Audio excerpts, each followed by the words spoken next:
dedicated to Eastern and Southern Kentucky. This is WYMT Mountain News This Morning.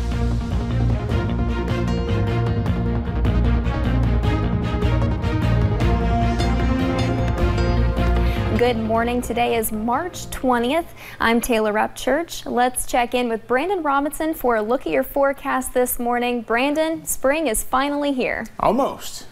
Just a few hours away, but we're getting closer, and today is the day. And this morning, chilly once again. Let's take a look at the cameras. We start with the Pine Mountain, Whitesburg Mountain camera up on top there, US 119, and you can see not a whole lot of action as we head through the first part of your day, but again, a nice start to the day, just a little on the chilly side. Live pinpoint Doppler radar, clean sweeps across the board. Temperatures, Jackson again overachieving there at 40, everybody else in the 30s, some upper 20s in some spots across the state. Some warmer air out to our west. For today, though, we will see a mixture of sun and clouds, and temperatures getting up close to 60 this afternoon. The full forecast is on the way here in just a few minutes. Taylor? Thank you, Brandon. New Zealand attempting to move forward after last week's shooting rampage. 50 people were killed and 50 others were injured. As tragic as the day was, authorities say it could have always been worse. John Lawrence reports. The man accused of opening fire in 2 mosques may have planned a third shooting. We strongly believe we stopped him on the way to a further attack. So lives were saved by our staff. A 28-year-old Australian is charged with murder. Additional charges are expected. Speak the names of those who were lost, rather than the name of the man who took them. He may have sought notoriety, but we in New Zealand will give him nothing, not even his name. Authorities say they are gathering all the information needed for prosecution. Of course, we would like to do that as quickly as possible, but it must be done as professionally and accurately as possible. As the investigation continues, funerals for shooting victims were held Wednesday, local time.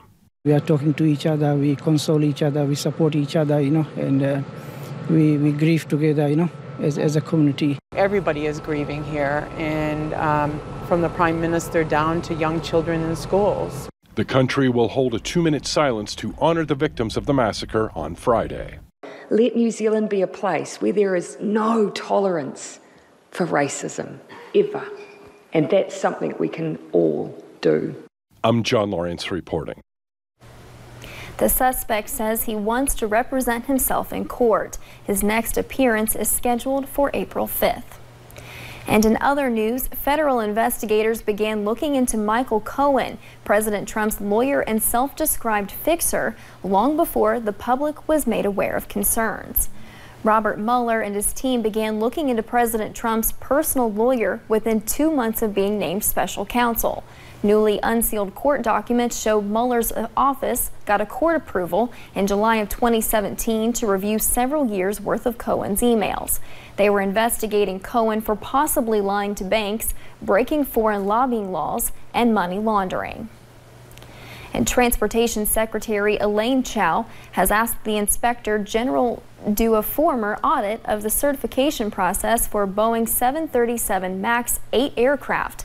The Department of Transportation confirmed Chao's request Tuesday. The request comes after 2 deadly crashes involving 737 MAX 8 jets in the span of 6 months.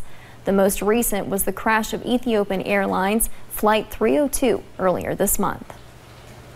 And turning now to weather, just a few weeks ago, we were telling you about historic flooding at Lake Cumberland. Water levels are still dropping, revealing a lot of trash and debris. The cleanup process will be a long one.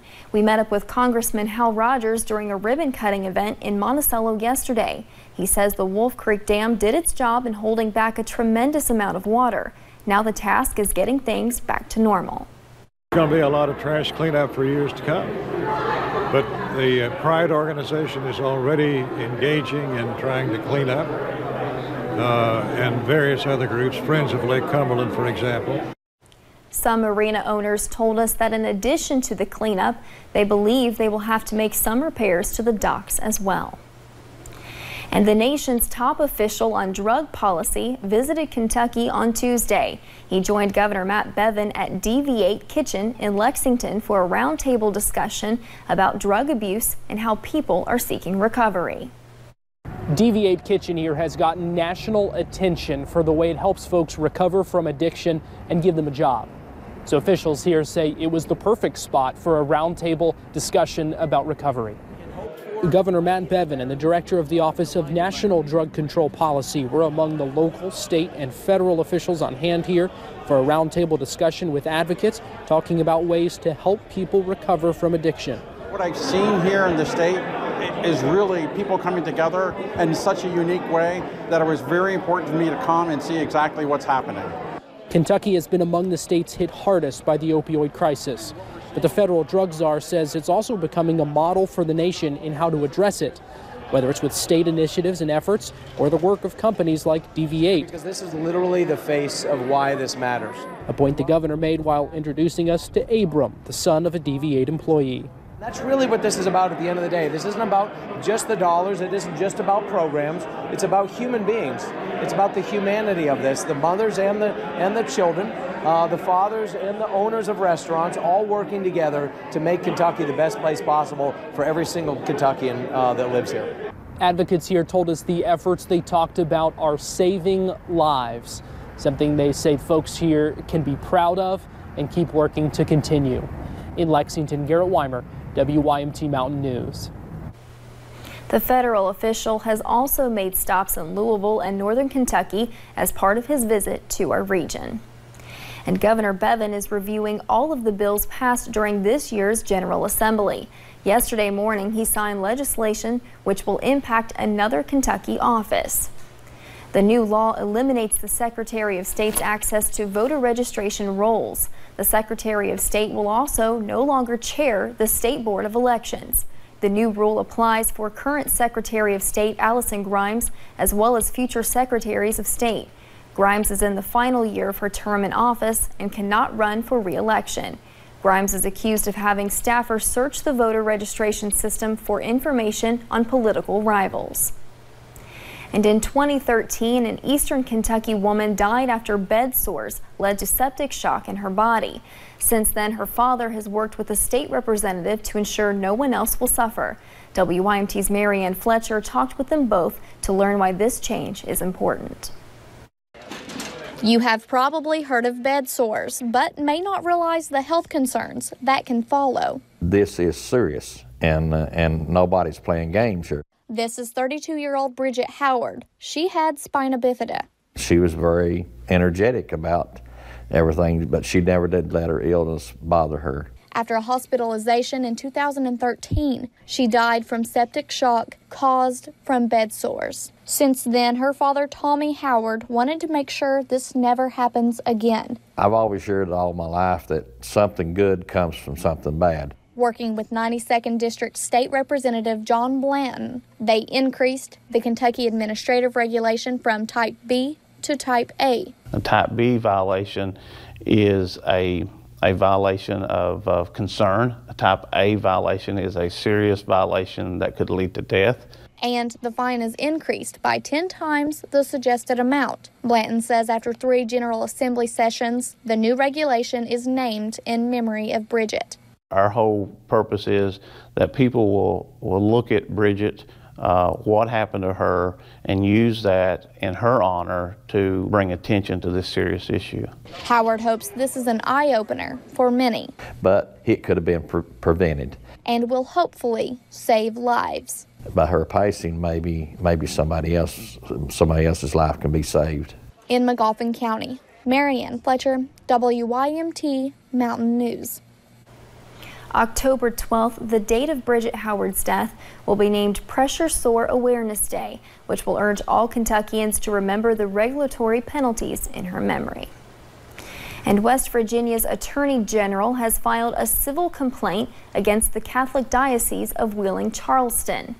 AG Patrick Morrissey's complaint claims that the diocese had a former bishop fail to conduct appropriate background checks, employed people they knew were pedophiles, and never told parents.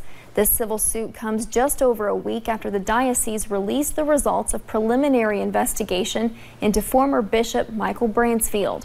Morrissey now wants the church to publicly release the findings. Meanwhile, Indiana's Attorney General is accused of professional misconduct. The Indiana Supreme Court Disciplinary Commission filed the complaint yesterday against Curtis Hill. He is accused of drunkenly groping a woman, lawmaker, and 3 legislative staff members at a bar. He has 30 days to respond to the commission's complaint. The Indiana Supreme Court will determine whether misconduct occurred, and if so, whether he will be punished. And a Whitley County agriculture teacher is planning to retire, which could cut their program in half. Superintendent John Seiler says the school currently has 2 teachers that take care of the FFA program, and when he retires, the school will not replace him. Instead, they are looking to create a new industrial maintenance program. Seiler says he hopes the program will prepare students for the jobs continually growing through Whitley County. And officials made a move yesterday that would possibly allow the sale of alcohol on Sundays in Perry County. Judge Executive Scott Alexander says it's similar to what the city of Hazard is doing. Once the city passed their ordinance, he says he knew he had to look at business in the county. The first reading of the alcohol beverage control ordinance happened Tuesday at the fiscal court meeting. And coming up, it was one of the most popular music festivals of its time. Now it will return for its 50th anniversary. The countdown to spring is almost over. I'll tell you what the first few days are looking like in about 3 minutes in your full forecast.